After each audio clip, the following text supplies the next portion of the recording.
I never really thought I was going to be a runner. It was always just that little bit too difficult for me. And then slowly it kind of snuck up on me.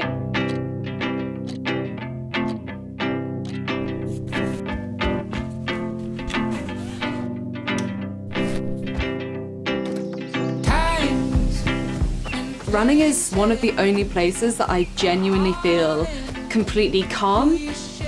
I started training and I realized how much freedom running gives me. I honestly swear there is no better way of exploring somewhere. Trail running and specifically ultra running is probably my favorite kind. Figuring out routes that I've never done before, and I don't know, it just really kind of makes me happy.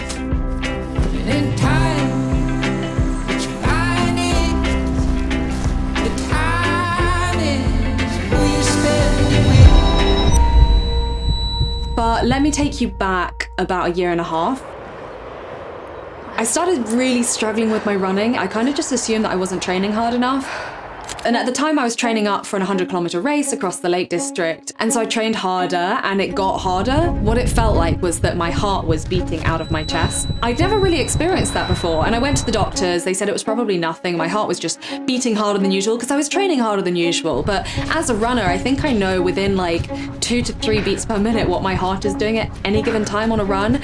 And so to be told that I was effectively just imagining it was really frustrating to me. And I think I went back to the doctor 3 or 4 times before they actually booked me in for an ECG and an echo. And when all of those came back clear, they just said, "Oh yeah, there's nothing wrong with you, sorry, we can't help." In my head, I really wanted to do this ultra and the doctors were telling me there was nothing wrong, even though deep down I knew there was something wrong. It kind of just encouraged me to just push through. And we started.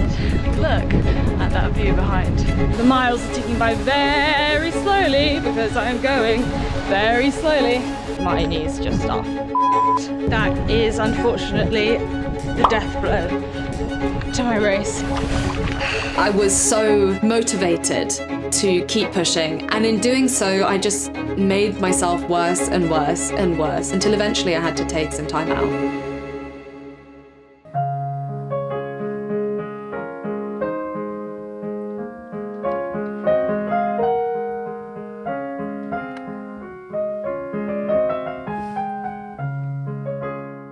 I think ultra runners especially pride themselves in being able to push through quite a lot of pain. And with ultras, that's a really good thing, but when it comes to your health, for the most part, it's not good to push through pain.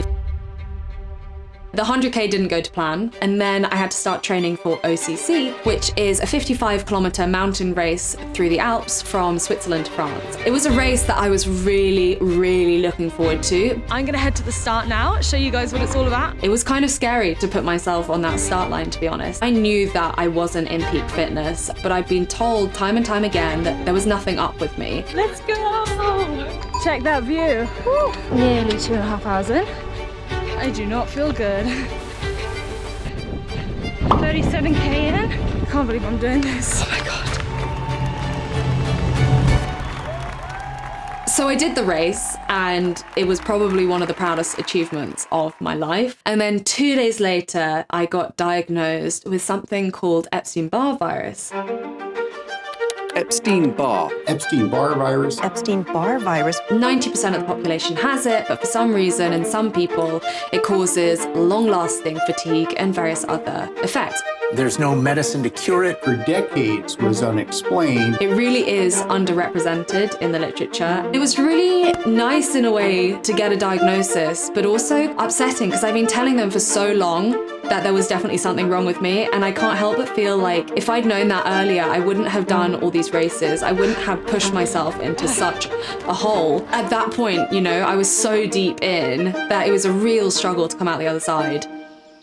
But completely coincidentally, my boyfriend actually suffered from chronic fatigue syndrome. That's really similar to EBV, and although I wouldn't wish fatigue on my worst enemy, I think it is actually really valuable that he has experienced it for himself and knows exactly what I need when I need it, and why I might have to stop a conversation or stop cooking literally halfway through and go and have a lie down. Most people wouldn't understand that, but thankfully he does. Everyone loves a story that has a beginning, a difficult middle, and an inspiring end. But let's be honest, reality isn't always like that, and I'm very much still going through my story, however much of a cliche that is. I'm feeling a change coming. Although my goalposts have changed quite considerably, I do think it's not that different to my training before. Everyone has to balance life, work, family, stresses, their training. I just have a much thinner tightrope to walk. It's been a long time that I've had this, but I'm slowly starting to pick up the work. It feels really good to be back running and back doing the things I love.